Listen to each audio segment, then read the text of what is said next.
একটা শিক্ষণীয় গল্প শুনে যান। এক গ্রামে থাকতো ছোট ছেলে আমান। সে খুব ভালো মনের হলেও একটি অভ্যাস ছিল। সে প্রায়ই নামাজ দেরিতে পড়তো, কখনো আবার বাদই দিত। একদিন মাগরিবের সময় সে বন্ধুদের সাথে খেলতে খেলতে আজান শুনলো। মনে মনে ভাবলো, এখন না, একটু পরে পড়ব। খেলা শেষ হতে হতে অনেক রাত হয়ে গেল, নামাজ পড়া আর হলো না। সেই রাতে আমান স্বপ্ন দেখলো সে একটি সুন্দর আলোয় ভরা মাঠে দাঁড়িয়ে আছে। হঠাৎ একজন ফেরেশতা তাকে জিজ্ঞেস করলেন, তুমি কি তোমার আজকের নামাজ আনতে পারো?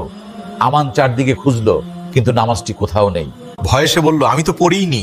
ফেরেশতা শান্ত কণ্ঠে বললেন, যে নামাজ পড়ে না সে আল্লাহর সাথে সেই সাক্ষাৎ হারায়। আমান ঘুম ভেঙে কেঁপে উঠল। ফজরের আজান ভেসে আসছিল। সে সঙ্গে সঙ্গে অজু করলো, মন দিয়ে নামাজ পড়লো আর দোয়া করলো, ইয়া আল্লাহ, আর কখনো নামাজ বাদ দেব না। সেদিন থেকে আমান সময় মতো নামাজ পড়া শুরু করলো। তার মন শান্ত হয়ে গেল, আল্লাহর উপর তার ভালোবাসা বেড়ে গেল। এই গল্প থেকে কি কিছু বুঝতে পারলেন? আসুন, আজ থেকে আর কখনো নামাজ বাদ দিব না।